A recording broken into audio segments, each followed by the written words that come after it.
Leak అయిన cylinder ఇంట్లో ఉండడం మంచిది కాదు. తీసుకెళ్లి దూరంగా పెట్టు.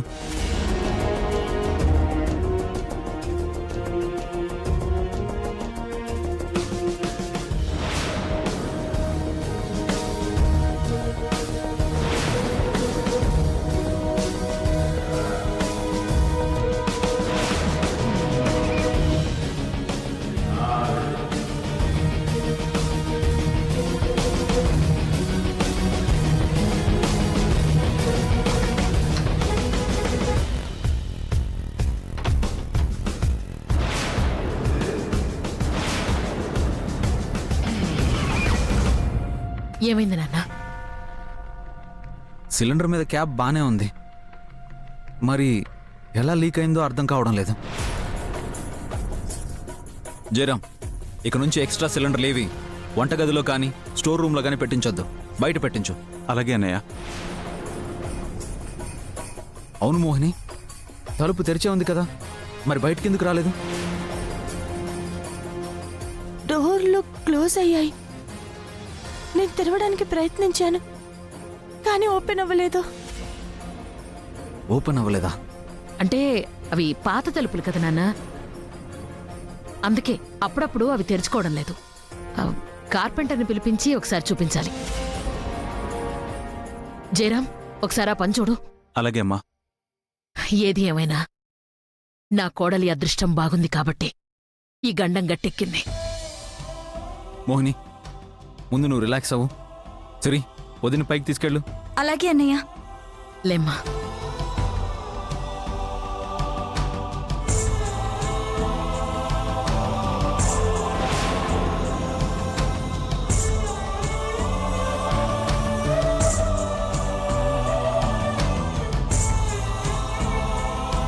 ఎంత గండం గడిచింది. అమ్మో,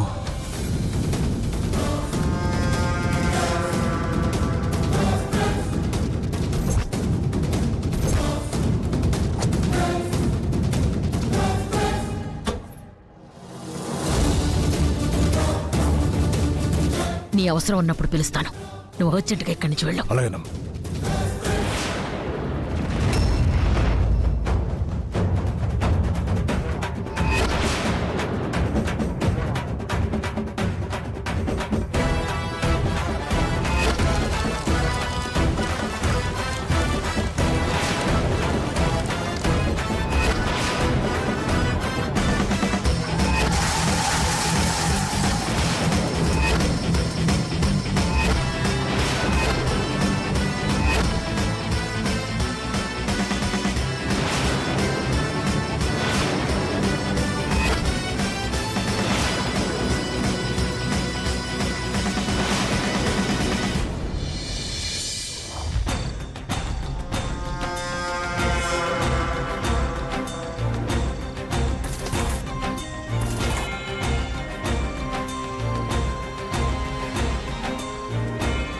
ఏంటమ్మా ఇలా వచ్చావు? మీతో ఒక ముఖ్యమైన విషయం చెప్పాలత్తయ్య. రామ్మా, ఇలా కూర్చో.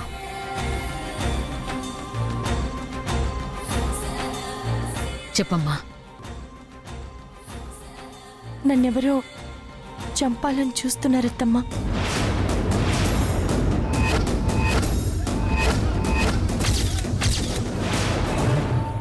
ఏంటమ్మా నువ్వు చెప్పేది? అవునత్తమ్మా, నన్నెవరో చంపాలని చూస్తున్నారు.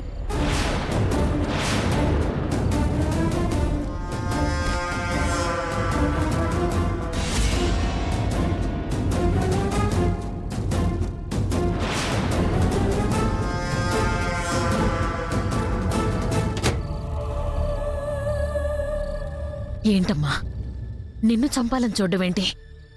అసలు ఆ అనుమానం నీకెందుకొచ్చింది? అత్తమ్మా, మొదటిసారి నన్ను ఆ గుడి గుడిసెలో తగలబెట్టి చంపాలని చూశారు.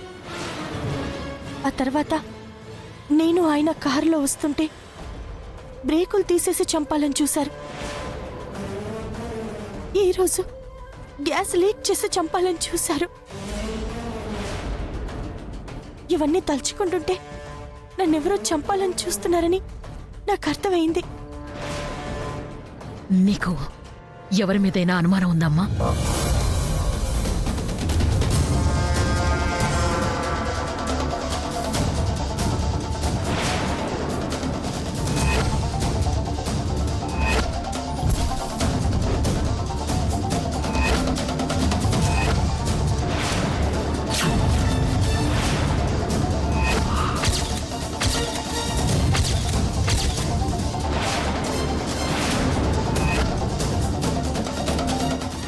ఎవరి మీద అనుమానం లేదత్తమ్మా.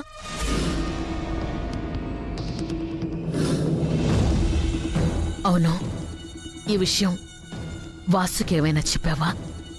లేదత్తమ్మా. నాకు అమ్మైనా అత్తమ్మైనా అన్నీ మీరే కదా, అందుకే అన్నీ మీకే చెప్తున్నాను. నాకు చెప్పి మంచి పని చేశావు. లేదంటే వాసుతో చెప్పుంటే ఈ విషయాన్ని తలుచుకొని చాలా బాధపడేవాడు. ఎందుకంటే నువ్వు బాధపడితే వాసు తట్టుకోలేడమ్మా. చూడమ్మా, నువ్వు చెప్పిన దాని గురించి ఆలోచించాక నాకొక విషయం అర్థమైందమ్మా.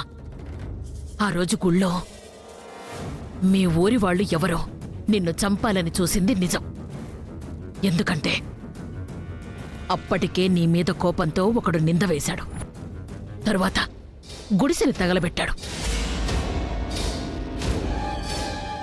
వాడెవడనేది ఈ రోజు కాకపోయినా రేపైనా మనకు తెలుస్తుందమ్మా. కానీ మిగిలిన విషయాల్లో మాత్రం అనుకోకుండా ఆ సంఘటనలు జరిగాయి తప్ప ఎవరూ నిన్ను చంపాలని చూడలేదు. నిన్ను చంపాలని చూసినవాడు నిన్ను మాత్రమే చంపాలని చూస్తాడు తప్ప నీతో పాటు వాసుని, ఈ ఇంట్లో వాళ్ళని చంపాలని ఎందుకు చూస్తాడు? ఎందుకంటే గ్యాస్ పెలితే అందరికీ ప్రమాదం కదా. అందుకే ఇవి అనుకోకుండా జరిగిన సంఘటనలే తప్ప కావాలని చేసింది కాదమ్మా. అయినా నువ్వు ఈ ఇంటికొచ్చాక మా అందరి గురించి తెలిసాక నిన్ను చంపాలనే ధైర్యం ఎవరికుంటుంది? అయినా నీకు అనుమానం వచ్చింది కాబట్టి ఇక నుంచి నీ విషయంలో చాలా జాగ్రత్త తీసుకుంటాను. నువ్వు మాత్రం ఈ విషయం గురించి మర్చిపో.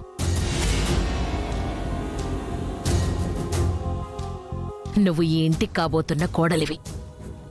నువ్విప్పుడు బాధపడుతూ కనిపిస్తే అందరూ బాధపడతారు. నువ్వు సంతోషంగా ఉంటేనే అందరూ సంతోషంగా ఉంటారు. ఈ ఇల్లు కళగా ఉంటుంది. అందుకే జరిగిన విషయాలు మర్చిపోయి నువ్వు సంతోషంగా ఉండడమే నాకు కావాలి. సరే అత్తమ్మా, మీరు చెప్పినట్టుగానే ఆ విషయం గురించి మర్చిపోతాను. మంచిదమ్మా. ఒక్క నిమిషం అమ్మా.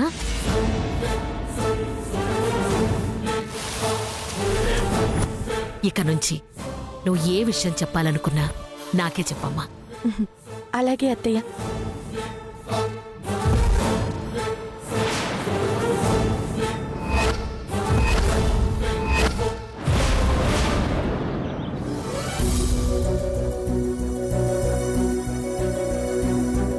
పెద్దమ్మా,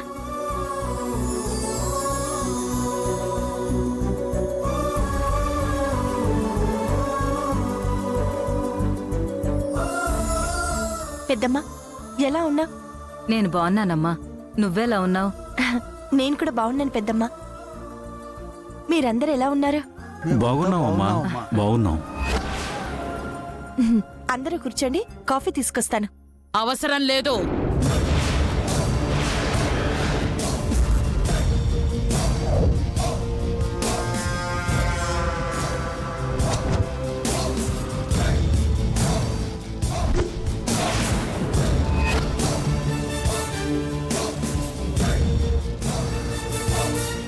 వీళ్లకు మర్యాదలు చెయ్యాల్సిన అవసరం లేదమ్మా.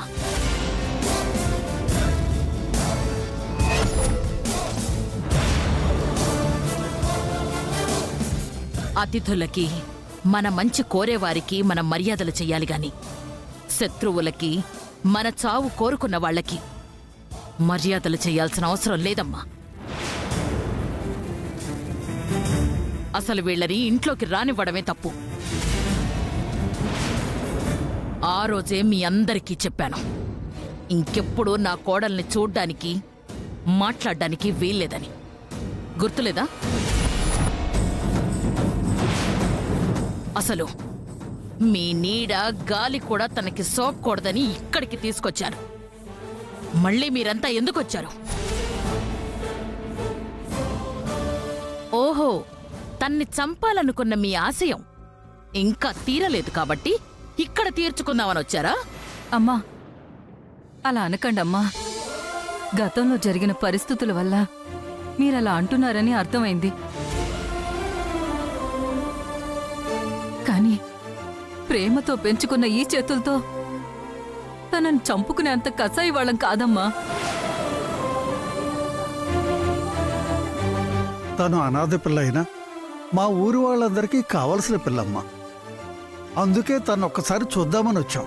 చూశారుగా, ఇంకా బయలుదేరండి. అమ్మా మాదొక చిన్న మనవి. మోహినిని మీరు కోడలుగా కాకుండా కూతురుగా మీరెంత ప్రేమగా చూసుకుంటున్నారో మాకు తెలుసు. కాకపోతే పెళ్లి కాకుండా తనిక్కడ ఎక్కువ రోజులు ఉండడం మంచిది కాదమ్మా. అందరూ రకరకాలుగా అనుకుంటున్నారు. అందుకే పెళ్ళయ్యేంత వరకు మా ఊరికి తీసుకువెళ్ళిపోతాం. లేదా ఇక్కడే ఎక్కడైనా వేరే చోట పెడితే మంచిదని మా అభిప్రాయం అమ్మా. చూడండి, మీ సలహాలు సూచనలు నాకు అవసరం లేదు. ఎప్పుడు ఏ విషయంలో ఎలా ప్రవర్తించాలో నాకు బాగా తెలుసు. ఇక మీరంతా దయచేయండి.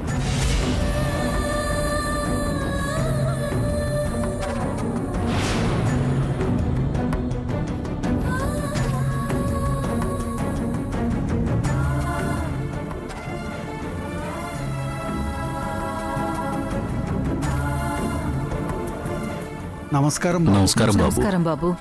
బాబు, మీరైనా మా ఆవేదనను అర్థం చేసుకోండి. పెళ్లి కాకుండానే మోహిని ఇక్కడ ఉండడం మీ గౌరవానికి అంత మంచిది కాదు. చూడండి, ఈ విషయంలో మీరు భయపడాల్సిన అవసరం ఏం లేదు. ఎప్పుడు ఏం చేయాలో మా పిన్నికి బాగా తెలుసు.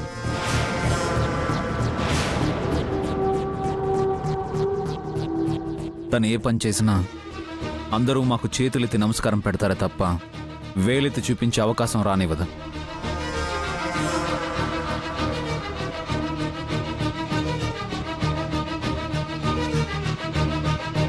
పిన్ని, వీళ్ళ మాటలను పట్టించుకొని నువ్వు బాధపడాల్సిన అవసరం లేదు.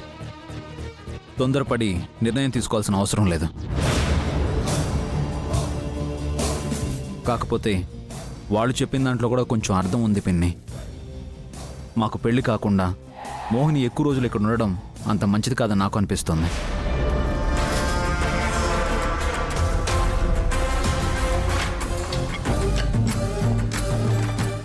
దాని గురించి నువ్వు కూడా ఒకసారి ఆలోచిస్తే మంచిది.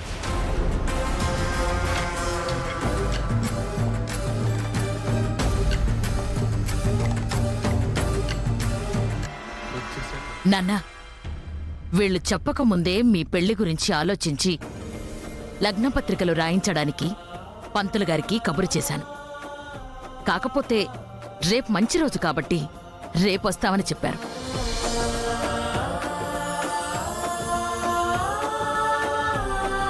అయినా నా కొడుకు కోడలికి పెళ్లి చేసి ఆ ముచ్చట చూసుకోవాలని నాకు ఆశగా ఉండదు.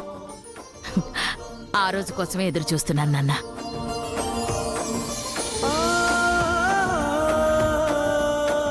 నీ మనసు నాకు తెలుసు పిన్ని.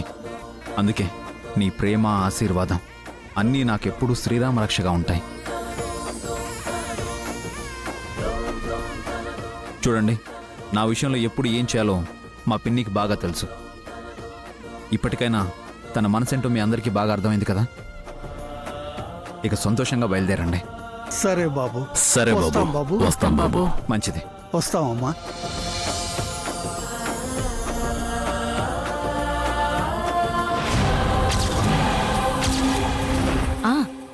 అలాగే వస్తాను.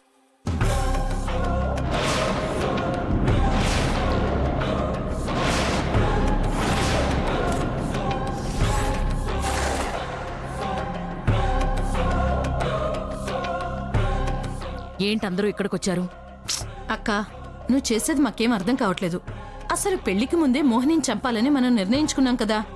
ఇప్పుడు వాళ్ళ పెళ్లికే ముహూర్తాలు పెట్టిస్తానంటావేంటి?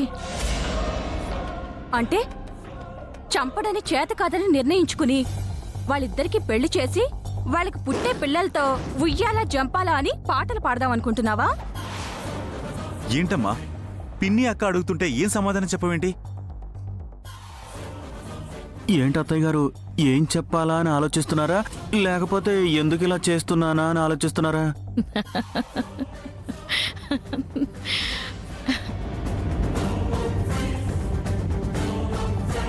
నేనలా చెప్పగానే నాలాగా మీరు కూడా ఆలోచించి ఎందుకలా చెప్పానో అర్థం చేసుకుంటారనుకున్నాను.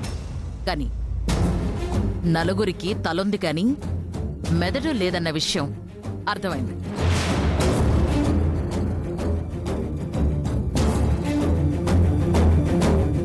నేనలా చెప్పకపోయుంటే పెళ్లికి ఎందుకు ఇంకా ముహూర్తాలు పెట్టించలేదనే విషయం ఇప్పుడు కాకపోయినా తర్వాతైనా వాసు మోహినులు ఆలోచించే అవకాశం ఉంది. అందులో గ్యాస్ లీక్ అయిన విషయంలో వాసు అనుమానపడ్డాడు.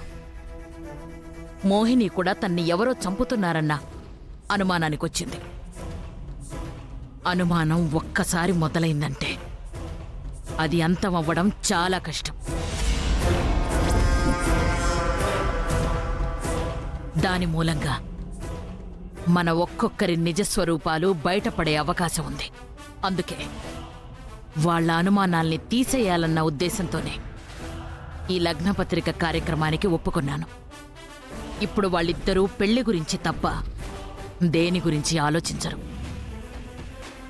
ఈ సమయంలో మంచి అవకాశం చూసి మోహినిని చంపేయాలి. అత్తయ్య గారు, ఏమైనా మీ తెలివితేటలు అదుర్స్. మీరు గాని రాజకీయ రంగ ప్రవేశం చేశారంటే మీకెవరు సాటిరారు, మిమ్మల్ని ఎవరు ఢీకొట్టలేరు. అసలు నాకు చిన్న డౌట్ అత్తయ్య గారు, వీళ్ళిద్దరూ మీ రక్తం పంచుకుని పుట్టారే గాని మీ తెలివితేటలు పంచుకుని పుట్టలేదు.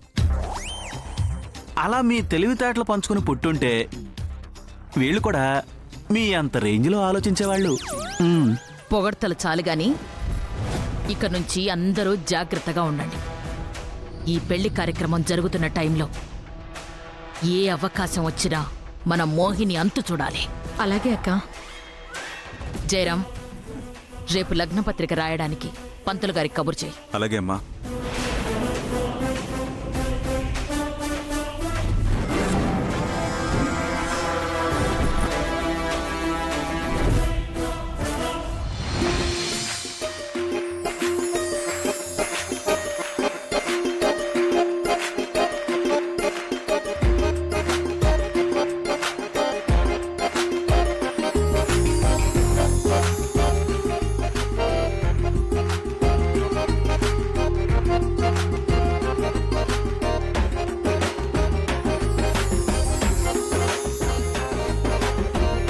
అమ్మా, లగ్నపత్రిక చదువుతున్నాను, వినండి. సోమవాసరే శ్రీ విళంబినామ సంవత్సరే ఉత్తరాయణం వసంత ఋతౌ చైత్రమాసం శుక్లపక్షం 26/3/2018 శుక్రవారం ఉదయం 7:45 మీనలగ్న పుష్కరాంశమునందు చిరంజీవి వాసుకి లక్ష్మీ సౌభాగ్యవతి మోహినికి పెళ్లి చేయుటకు పెద్దలు నిశ్చయించినారు.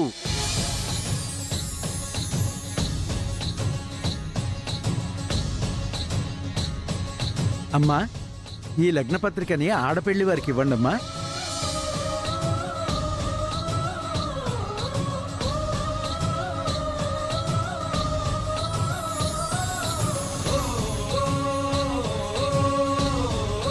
అమ్మా, మీరు కూడా మగపెళ్లి వారికి ఇవ్వండమ్మా.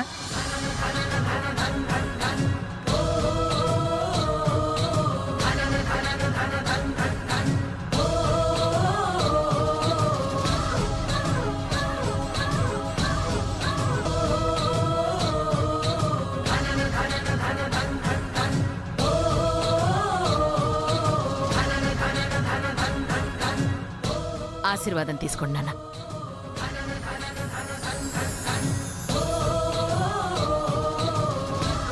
శతమానం భవతి శతాయు పురుష శతేంద్రియ ఆయుష్యేవేంద్రియే ప్రతిధిష్టతి.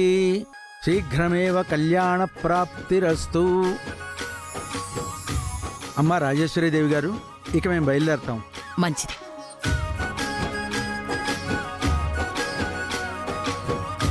అమ్మా, నిన్న మీరు మాట్లాడిన విధానాన్ని బట్టి మీరింకా మా మీద కోపంగానే ఉన్నారనుకున్నాను కానీ ఇలా లగ్నపత్రిక రాయించి మాకిప్పిస్తారనుకోలేదమ్మా